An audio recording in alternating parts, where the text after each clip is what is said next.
أعوذ بالله من الشيطان الرجيم بسم الله الرحمن الرحيم لا جناح عليكم إن طلقتم النساء ما لم تمسوهن أو تقرضوا لهن فريضة متئوهن على الموسي قدره وعلى المقدر قدره متاعا بالمعروف حقا على المحسنين.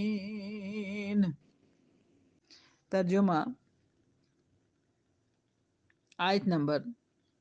235.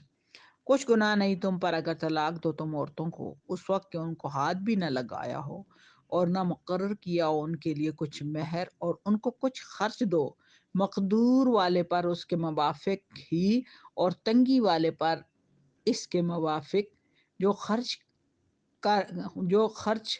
کے قاعدے کے موافق ہے، لازم ہے نیکی کرنے والوں پر۔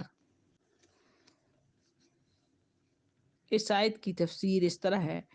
لا جناح علیکم ان طلقتم النساء ما لم تمسوهن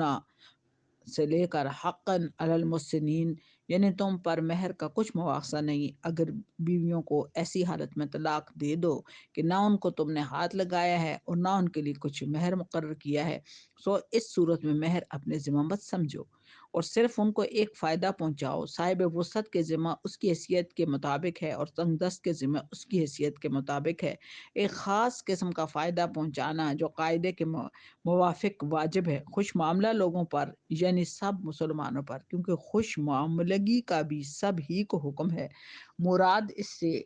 ایک جوڑا کپڑوں کا دینا ہے۔ ترجمہ: وَإِن طَلَّقْتُمُوهُنَّ، اور اگر طلاق دو ان کو، من قبلی، ان کو ہاتھ لگانے سے پہلے، اور ٹھہرا چکے تھے تم ان کے لیے مہر، تو لازم ہوا آدھا اس کا کہ تم مقرر کر چکے تھے، مگر یہ کہ درگزر کریں عورتیں، یا درگزر کرے وہ شخص کہ اس کو اختیار ہی میں ہے نکاح کی، یعنی خامن، اور تم مرد اگر درگزر کرو تو قریب ہے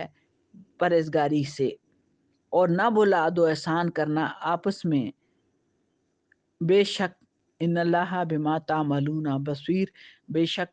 اللہ تعالیٰ جو کچھ تم کرتے ہو خوب دیکھتا ہے۔ دو صورتیں بتائی ہیں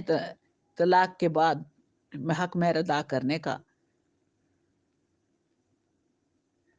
پہلی صورت تو یہی تھی کہ مہر اور صحبت کے لحاظ سے 4 صورتیں بنتی ہیں، ان میں سے 2 کا حکم ان آیات میں بیان کیا گیا ہے۔ ایک یہ کہ نہ مہر مقرر ہو نہ صحبت و خلوت، دوسری یہ کہ مہر تو مقرر ہو لیکن صحبت اور خلوت کی نوبت نہ آئے، تیسری صورت یہ ہے کہ مہر بھی مقرر ہو اور صحبت کی بھی نوبت آوے، اس میں جو مہر مقرر کیا ہے پورا دینا ہوگا۔ یہ حکم قرآن مجید میں دوسرے مقام پر بھی بیان کیا گیا ہے۔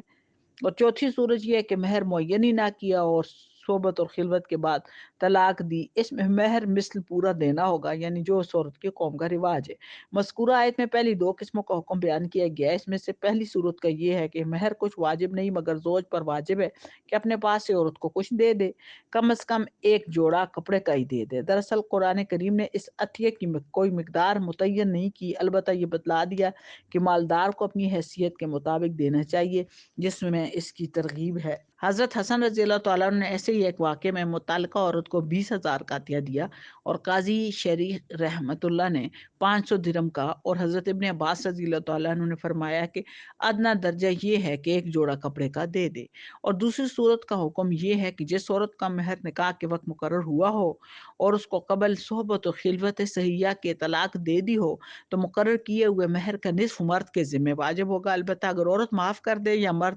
پورا دے دے تو اختیاری ہے، جیسا کہ آیت اللہ ان یعفونا سے ہے کہ معلوم ہوتا ہے۔ مرد کے پورا مہر دینے کو بھی معاف کرنے کے لفظ سے شاید اس لیے تعبیر کیا گیا کہ عام عادت عرب کی یہ تھی کہ مہر کی رقم شادی کے ساتھ ہی دے دی جاتی تھی، تو طلاق قبل از خلوت کی صورت میں وہ نصف واپس لینے کا حقدار ہو گیا۔ اب اگر وہ رعایت کر کے اپنا نصف واپس نہ لے تو یہ بھی معافی کرنا ہے، اور معاف کرنے کو افضل اور اقرب اور تقوی کہا گیا ہے، کیونکہ یہ معافی جو ہے علامت اس کی ہے کہ تعلق نکاح کا قطع کرنا بھی احسان اور حسن سلوک کے ساتھ ہو۔ حافظوا على الصلوات والصلاة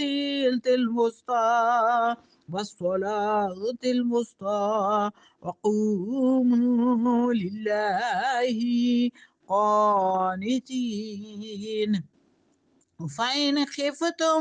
فَرِجَالًا وَرُكْبَانًا فَإِذَا أَمِنْتُمْ فَاذْكُرُوا اللَّهَ كَمَا عَلَّمَكُمْ مَا لَمْ تَكُونُوا تَعْلَمُونَ۔ ترجمہ: خبردار رہو سب نمازوں سے اور بیچ والی نماز سے، اور کھڑے رہو اللہ کے آگے ادب سے۔ پھر اگر تم کو ڈر ہو کسی کا تو پیادہ پڑھ لو یا سوار پر، پھر جس وقت تم امن پاؤ تو یاد کرو اللہ کو جس طرح کہ تم کو سکھایا ہے جس کو تم نہ جانتے۔ حافظوا علی الصلوات والصلاۃ الوسطی، اس میں یہ ہے کہ حفاظت کرو سب نمازوں کی عموماً، اور درمیان والی نماز یعنی عصر کی خصوصاً، اور نماز میں کھڑے ہو کر